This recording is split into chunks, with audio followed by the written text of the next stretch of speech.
Hi, I'm A Darling and welcome to my YouTube series, The UK Industry and Me, where I will be discussing my personal experiences as an independent artist within the industry. I'll be telling stories of things I have experienced firsthand, how I got into the industry, why I'm in the industry, where I'm going in the industry, the live music industry, music business, everything music industry related. We're gonna talk about it. Okay. Sit down, get comfortable, and let's talk, baby. Let's spill the tea, baby. Sit down with me and spill the tea. Growing up, I watched a lot of Disney films, musicals, that type of stuff, and I naturally fell in love with musical theatre and music in general. I remember there being a specific time with my siblings. We were singing the Dreamgirls track list and we were singing Patience, and I sang Anika Noni Rose's part. I don't know how old I was. I honestly, to this day, I can't remember how old I was. And anyone who knows the song knows that she hits that little high note, like just before it goes into the chorus. And me at my young age, I hit that note and I saw the reaction on my sibling's face. And I thought it was a bad thing. I thought it was a negative thing. And after that part in the song, like I stopped singing. And they were kind of looking at me like, why did you stop? Like, why did you stop? And in my heart, I really thought it was because it was really bad and I hit a bum note. But I think it was because I hit the note and they were shocked that I was able to execute the note. And I think from that point onwards, it kind of validated within me that, you know, I have a voice, I have the skill and the capability to be hitting crazy notes. I just need to hone in on that a lot more. So that is what I continue to do. I continue to sing to myself, teach myself by literally just copying what I was hearing in songs. I was listening to the likes of Christina Aguilera, Jessie J, Whitney Houston, Jennifer Hudson, of course, from Dreamgirls, and, you know, just loads of other artists in general. I got to secondary school and I did the talent show and I sang Adele's Someone Like You. I sang in front of more people and they were like, you can sing, you've got a voice, like you have so much potential. And I guess that validation is definitely why I have the courage and the confidence now to be able to sing, because if people were telling me I was crap and I wasn't good, then I probably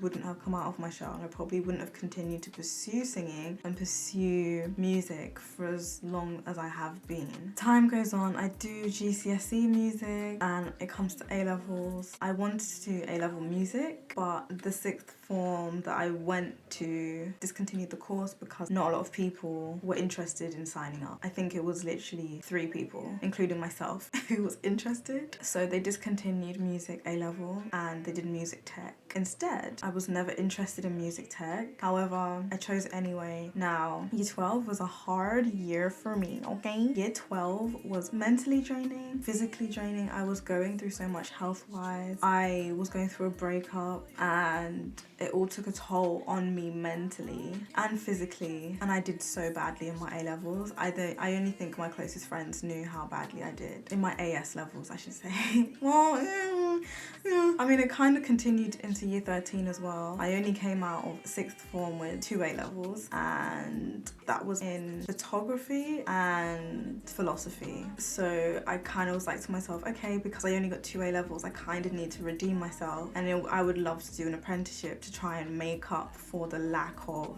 an extra A-level qualification or B-Techs. They were called B-Techs, I don't know, they're called C-Techs now, O-Techs, whatever. Time has gone on, I'm no longer in education. I failed music tech and I just wasn't doing music. I didn't really perform. I kind of resented music and I didn't feel like the teachers that were around me within the school were supportive of me, or that they really understood the direction that I wanted to go with my music. I didn't think that they were able to help me in the way that I needed to be helped. So I just walked away from it and I left it, really. And me being away from music was probably the worst thing I could have done. I was so depressed depressed. I was so lost and so confused. I was thinking and considering so many different career paths, and I was looking and seeing what would my life look like if I did this? What would my life look like if I did that? And as I thought about all of the different options, I got more and more miserable. I kid you not. And that's when I think a teacher, Mr. George, if you're watching this, you're a real one and I love you, honestly. He spoke to me. He was God sent, honestly, God sent, because I would never have gone back to music if he didn't speak to me. I didn't know that there were music universities out there. I didn't know that there were other ways to get into doing music other than, you know, formal education. That's all I'd known my whole life. I didn't have family or friends that I was aware of who was actively involved in the music scene.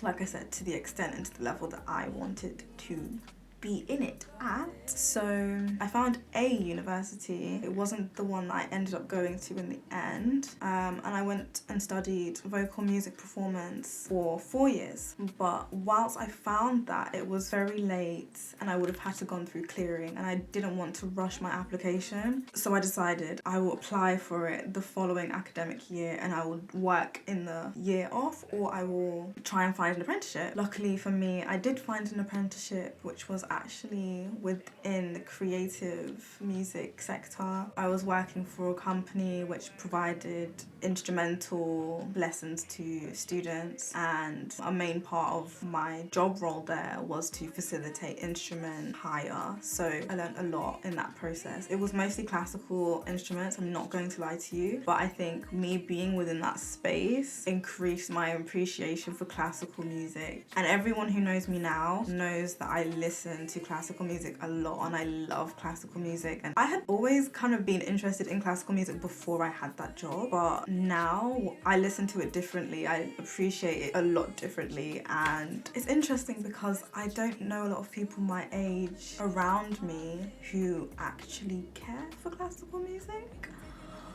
But that's neither here nor there. I'm very open to listening to anything that I think sounds great, and you know, there's a lot of thought that's gone into it, especially technically. I digress. I completed my apprenticeship within 10 months. It was supposed to be 12 months. My university course was starting sooner than my year would have been finished, so I had to complete it earlier. Studied at university, did a foundation year, then did 3 years, and I finished officially April gone. I was so stressed that I flew myself out to Greece. That's pretty much my educational history. In terms of me finding my voice and finding music and finding my appreciation and love for music, it's been very difficult because I spoke about getting the validation from people before a young age, and as I get older, there's a fine line between listening to what other people's opinions are about your sound and the direction that they think you should be going in versus what it is that actually resonates within yourself and that you feel would be best for you and is what you identify with. And that is something that I'm still having to decipher to this day. It's increasingly difficult having so many outside opinions from especially people who are not necessarily within the music industry and not necessarily doing the things that I'm doing. And it's like, you kind of have to take things with a pinch of salt. You have to learn how to hear things and let it go if it doesn't resonate. The line from Black just came into my head. Taking all that ish that I hear, split it into advice I don't need, or maybe I do, and if it ain't true, then I cut it loose. Ain't got shit to prove, or maybe to me, but never to you. So that's the space that I'm constantly in. I'm constantly sitting in my thoughts and being like, okay, where did this thought come from? Is there truth in it? If not, push it away. I don't need to deal with it. It doesn't need to be in my head. I don't need to be dwelling on that. I don't need to be putting so much energy and stress and thought into that because it's not the vibes. It doesn't resonate with me, and that's perfectly fine. There's nothing wrong with, you know, not taking someone's advice. There's so much pressure to take people's advice, but it's like, if they're not where you want to be, then what is that, you know? If they've not walked the same path or a similar path that you're trying to walk, then what is that? Does it have any validity? But that's only for you to decide, you know? I can't.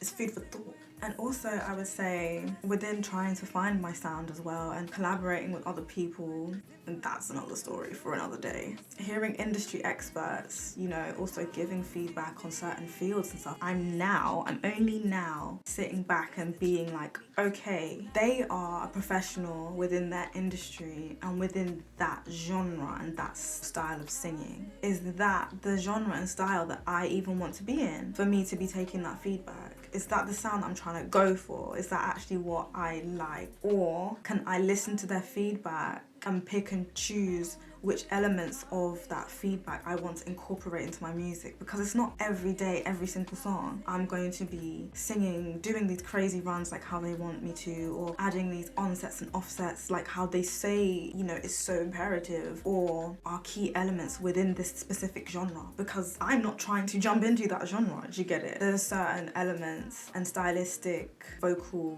techniques and traits that are relative to many genres, and I feel like when you have so many different influences like myself, it's one, hard to describe what your sound is when people ask you what your sound is. Two, it can also be confusing to explain where all your influences come from when you have such a variety of influences and you've listened to so many different artists and bands from a young age to present day that you don't even know sometimes have an influence on your music until someone else hears your song or someone else hears your vocals and they're like, oh my gosh, you know, you sound like that person. And when they say that, you're like, damn, really?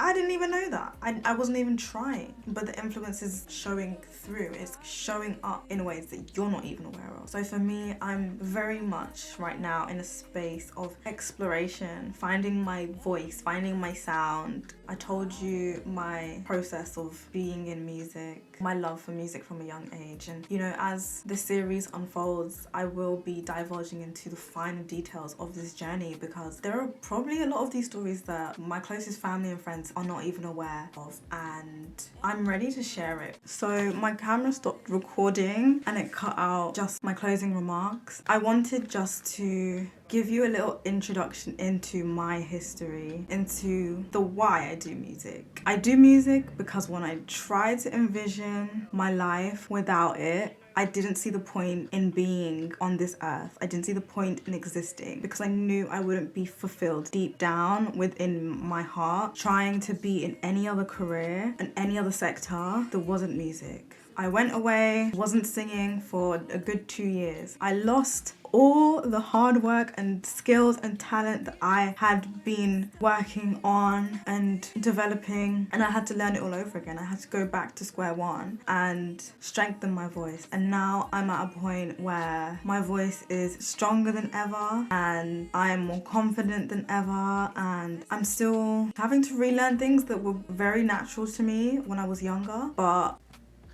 it's all a process and I'm here for it and I'm loving it. And even when I do things that aren't even indirectly, they are related to how the voice works. It's been improving my singing. And I'm like, oh, say word. That is a mazza. I just want to share this with everyone because I need you to understand where I'm coming from. I need you to see me as I am. I need you to understand the journey that I've been on and the direction that I'm continuing to go in. I've done a really, really, really, really good job at keeping people out and not being honest about where I am and how difficult things are for me within this industry, because I'm convinced that people won't understand. But I believe that me doing these videos and speaking about it will either help me, help people who are in the similar position as the younger version of me was in. It will help me find more people within the industry that are going through similar things and maybe they don't want to speak on their experiences, which is completely understandable, and they need someone to relate to. My DMs are open to those people only, not people who are trying to sell me stuff. hopefully we can try to change and just make things easier and better for the next generation of musicians to come. I have no idea what direction my career is going in, but I feel like this is necessary to the journey, 100%. And I can't wait for this series to come out. I can't wait to see your response. Thank you for watching this video. Don't forget to like, comment down in the section, and subscribe to my YouTube. Turn the notification bell on so you don't miss a post. Follow my Instagram at @ainatdarling. Follow me on Twitter, also at @ainatdarling. Follow me on TikTok at @ainatdarling. Add me on Snapchat if you dare at @ainatdarling. I hope you enjoyed the video. I hope you join me on this journey, and I will see you in the next one. Bye. It's not really high. What else is there?